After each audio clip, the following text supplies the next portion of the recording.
Live from WRAL News Headquarters in Raleigh, your number one source for local news. WRAL News, coverage you can count on. Tracking some showers showing up back here, getting ready to move into the Sandhills, but it does look like our chances for rain this morning are fairly slim. Later this afternoon, I'll show you when it's most likely that you'll see wet conditions. A tractor trailer catches fire on I-95 overnight. What led to the flames that forced the highway to be closed for more than 4 hours? The fight to slow inflation could lead to another interest rate hike today. What economic experts say this means for you and your finances. And we could find out today if former President Donald Trump will face criminal charges. New developments overnight in the case that could make history. A lot to tell you about on this Wednesday morning. We're glad you're with us. A warmer start than yesterday. No more freezing temperatures. I'm Renee Chu. And I'm Jeff Hogan. Yeah, we kind of kicked the covers off for this Wednesday and find that there's some cloud cover out there insulating us just a little bit. Elizabeth Gardner in the WRAL Severe Weather Center with what's ahead. A little bit of rain that's showing up down here from Charlotte, moving into the Sandhills. It's holding together fairly well, so it wouldn't be completely out of the question for us to see a few scattered showers here in Moore County, Chatham County, Lee County over the next hour to hour and a half. The computer models are not really showing that band of rain right there. It is definitely dry over us right now. So as that starts to move eastward, some of that, if not all of it, will dissipate. But I do feel like at this point, we're going to see a few showers around Southern Pines, maybe around Rayford. We'll have a better chance of it closer to lunchtime. You can see how this band moves through. We'll likely see the bulk of that shifting southward as we get into the afternoon. And during the evening commute, the better chance of rain will be from Southern Pines to Fayetteville, maybe over to Goldsboro. And then after that, it begins to dissipate after dinner time. It's going to stay gray all day, and our temperatures are definitely warmer. It's dry here in downtown Raleigh, where it is 49 degrees with light wind.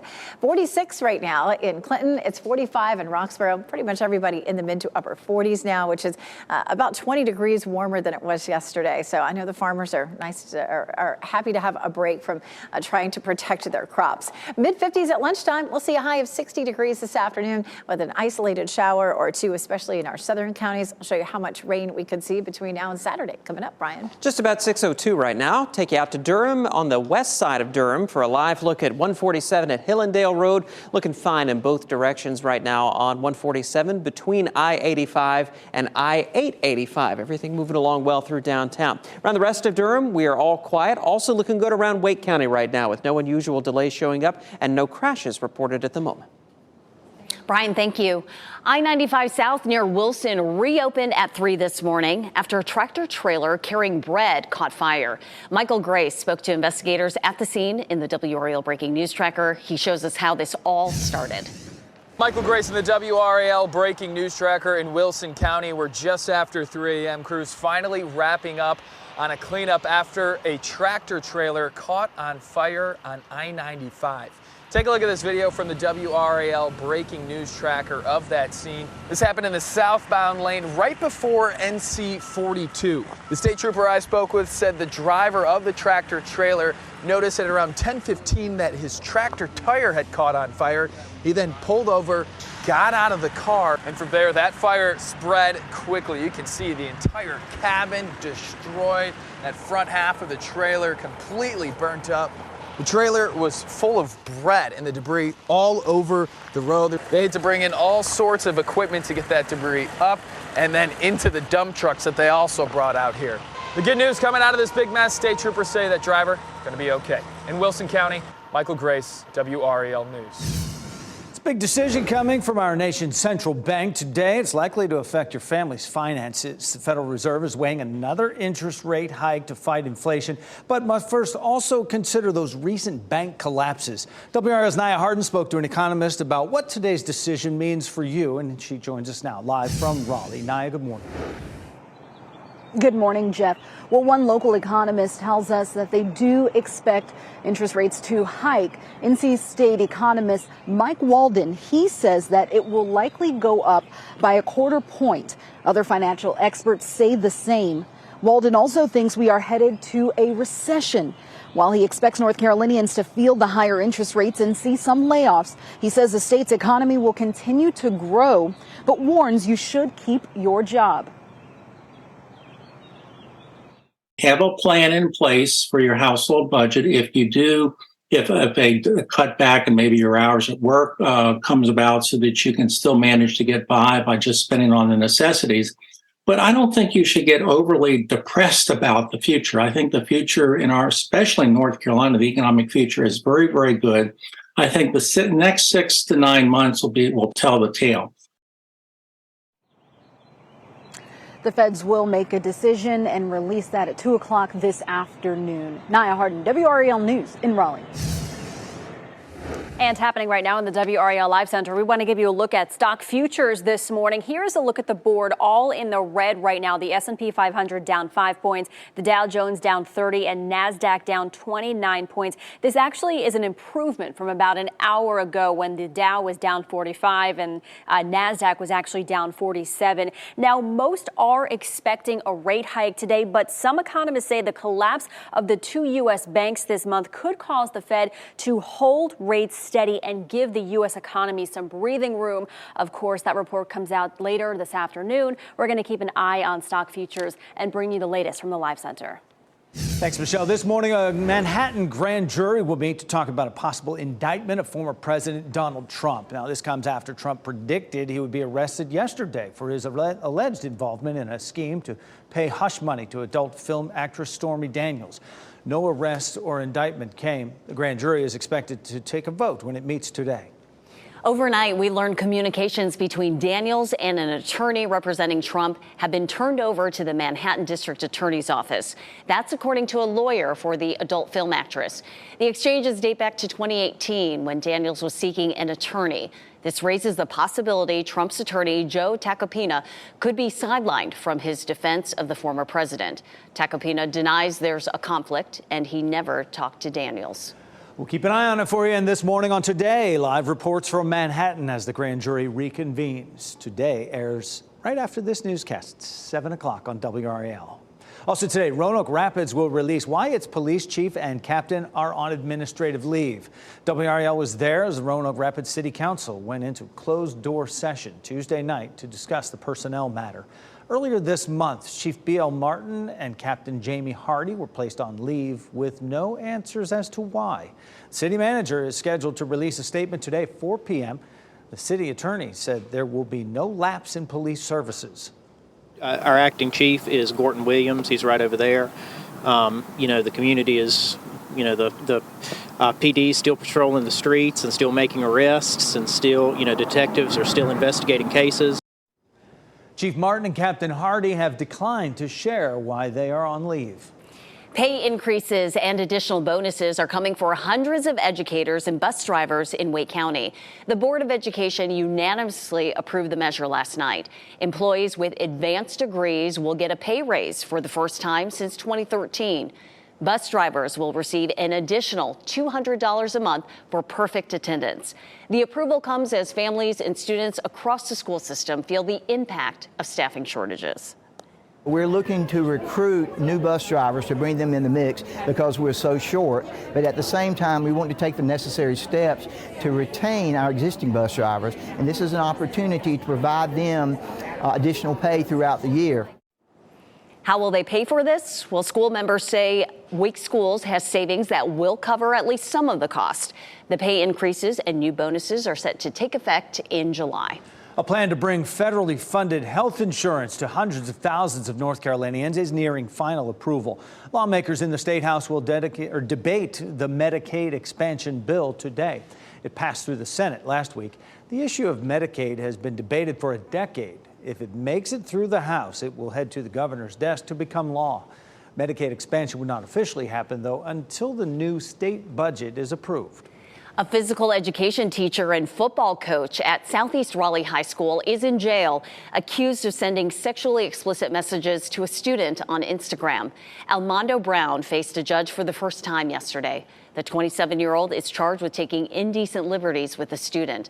Prosecutors say Brown asked the girl questions on Instagram about a sex act and tried to arrange a meetup at his home. Brown resigned Friday and maintains his innocence. He is behind bars under a $50,000 bond. Fayetteville police say a shooting that killed a 20-year-old was not random. Officers say Shahid Page was shot before 6 yesterday morning on Enoch Street. They found Page inside a home along with a woman outside the home who was hurt. Investigators have not announced any arrests. Good news out of RDU, where you are looking live right now. You'll soon be able to fly to and from Iceland year-round. Icelandair made the announcement yesterday. Previously, flights to and from Iceland were only available seasonally. Starting later this year, 4 flights will be available to and from RDU each week. 10 minutes after 6 on your Wednesday, 2 inmates make a daring escape from a Virginia prison, where authorities were able to track them down and put them back behind bars. Skateboarders in Raleigh will soon have a new place to ride. The groundbreaking that's happening today for downtown's first skate park. And a few light showers out there right now. Moving into the Sandhills, I'll show you when you could see rain where you are coming up. Listen to WRAL News Plus on your radio in Raleigh on 99.3 FM, in Durham 96.5 FM, and everywhere on 101.5 HD3.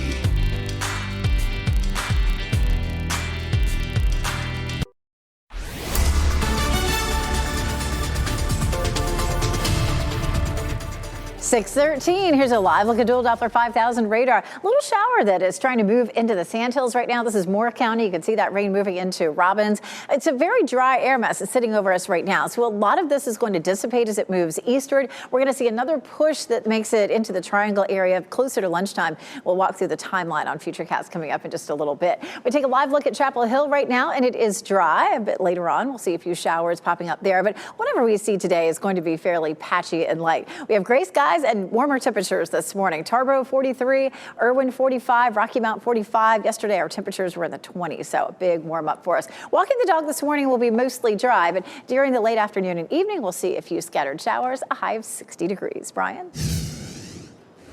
6:14, Elizabeth, as we take a look at traffic around the Triangle. All quiet in Durham. No crashes showing up anywhere in Wake County. And as we check in on those delays as you come in from Johnston County right now on 40 westbound, about a 1-minute slowdown right around the Clayton bypass, which is typical for this point in the morning commute as we get started. Once you get to Business 70 and Garner, traffic's flowing freely. Looks good through South Raleigh, and the ride from Wade Avenue out to 885 looking good to the airport and into South Durham. No trouble coming in right now on 64 westbound from Zebulon, and the trip through Knightdale on 87 southbound also is clear, Jeff. Well, this is construction work for fun, Brian. The work begins this morning on downtown Raleigh's first skate park. A groundbreaking is planned for the Conlon Family Skate Park. It will open in a few months. This is video from a pop-up skate park the group held at Union Station Plaza earlier this month. Organizers believe this new park will help bring people from all different backgrounds together to enjoy the sport. So you have folks that are with a really low barrier to entry sport are gathering, interacting together, and you watch older skaters help younger skaters, and it's all about encouragement. So it's such a wonderful atmosphere and a wonderful environment. The groundbreaking is at 9 this morning on Dorch Street, and Mayor Marianne Baldwin will be speaking, and Skate Raleigh will unveil its plans for the park and some of its features. Fuquay Arena is holding off on adding a social district downtown. The Board of Commissioners decided to table the discussion until a later date during a meeting last night. Social districts allow people to buy alcoholic drinks from bars and restaurants and drink them in public inside a defined space. Garner was the last Wake County town to establish a social district at the beginning of March. At least 30 communities across our state have one in place. 2 Virginia inmates are back in custody after they escaped from a jail in Newport News. Authorities say 2 inmates used tools made from a toothbrush and a metal object to dig a hole in the wall. They were then able to reach untied rebar inside, which they used to help with the rest of the escape. They scaled another wall to make their final getaway. The 2 were found and arrested yesterday at a nearby IHOP restaurant. Charges related to the escape are still pending. First responders in Ohio are learning what to do in case of another disaster like the train derailment in the town of East Palestine. Norfolk Southern hosted a training event on railroad emergencies. Dozens of first responders from as far away as Pennsylvania and West Virginia took part. Norfolk Southern says this is part of its work to build relationships with first responders. It has hosted these trainings for several years, including one in East Palestine. giving this training and that hands-on experience just gives them that familiarity, some of that muscle memory to be able to do those things safely. We already knew the East Palestine Fire Department. They knew us, so we were able to seamlessly start working together from day one. Norfolk Southern is still working to clean up toxic chemicals linked to the derailment back on February 3rd. The EPA says the work could take 3 months.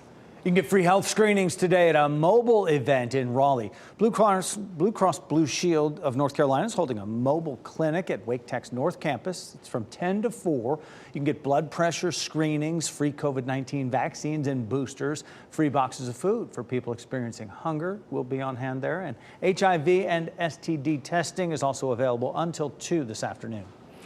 Today is World Water Day. The day is meant to highlight the importance of fresh and clean water and raise awareness about the billions of people around the world who don't have access to it. The United Nations Water Conference is happening today through Friday in New York. The 2023 World Water Development Report on water and sanitation issues is also being released today. Speaking of water, we could see wetter conditions today. Meteorologist Elizabeth Gardner in the WRAL Severe Weather Center tracking the systems that could bring us that rain. We're going to start with a big picture here. We have a warm front that's lifting up across Tennessee, and out ahead of that, we're seeing some showers headed our way. We're going to see another front that's well to the west moving in on Saturday. It's going to start a bit of a wetter pattern as we get into the weekend and early next week. This is a look at what's happening right now. We have just a little bit of patchy light rain back here from Charlotte stretching into the Sandhills. The air mass that's over our part of North Carolina is very dry. So as this rain moves in, a lot of it will be evaporating, but not all of it. This little band of rain starting to move into the northwestern portion of Moore County. So Robbins, you're seeing some showers. You're going to see that potentially in Carthage. Also likely to clip the southern portion of Chatham County and parts of Lee County too over the next 30 to 45 minutes or so. On Futurecast, we'll see another push of rain that comes in closer to lunchtime. You can see that from the Triangle area westward. As we head through the day, a lot of that starts to shift southward. So the evening commute will be wettest, say, around Southern Pines, Fayetteville, and Clinton, and we start to dry out a little bit from the Triangle area northward. And then all the rain ends by, say, after dinner time. Our commute forecast looking like this. Definitely warmer this morning than yesterday. We're starting in the mid-40s, a little bit of light patchy rain in the west, but the bulk of the morning commute is going to be fairly dry. At lunchtime, more of the rain from the Triangle area westward, and then it sinks southward during the afternoon. We'll see a high of 60 degrees. Here's a look at Saturday's front. We'll actually on Friday see this front slipping down to the south. We call that a backdoor front. It moves in from the northeast. It's going to bring some cloud cover to parts of the area, but we're still expecting a very warm day on Friday. We'll have a solid southwesterly flow that's bringing in temperatures in the mid-80s. That warm front will lift northward, making way for our cold front to sweep through in the afternoon on Saturday. Here's Saturday at lunchtime. That's about the time the first wave of rain moves in, and then it's out of here by the evening. By 5, 6 o'clock, that rain is over. Along that front, say midday, there could be a few isolated thunderstorms. Right now, it doesn't look like a big severe weather threat, but it's something that we'll keep watching. Not going to see a whole lot of rain really at any point today or Saturday. We're looking at an average of about 1/10 of an inch for both events today and Saturday together. So not a lot of rain coming our way. We could use some. Our pollen counts continue to be high for today, tomorrow, Friday, Saturday. And it does look like we'll have another chance for rain as we get into Monday and Tuesday. Notice our temperatures stay nice and mild. We have no freezing temperatures in our forecast. We have very warm conditions ahead for Thursday and Friday. Brian, what are you planning on Friday? Did you say you're going to be at the beach? Yes, going to the beach, going to Topsail this weekend. Looking forward to that. Yeah, good weather for it. Yeah, I'm going to bring the carts to play canasta in case it rains on Saturday. I'm prepared. 6:20 as we take a look at traffic. Right now, we don't have any crashes showing up anywhere around the Triangle, and our major routes are holding up pretty well. We are watching the delays building on 40 westbound right around the Clayton bypass.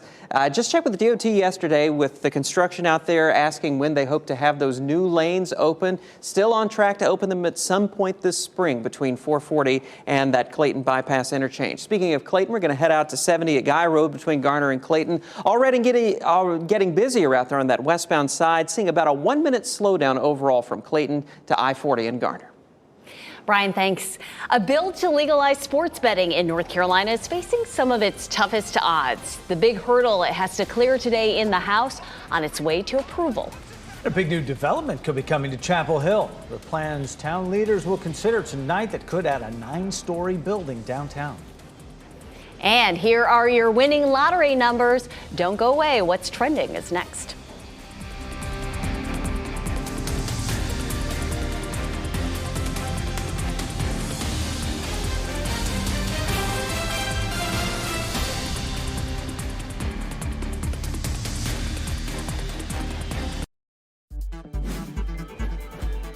is What's Trending Report, sponsored by Rug & Home.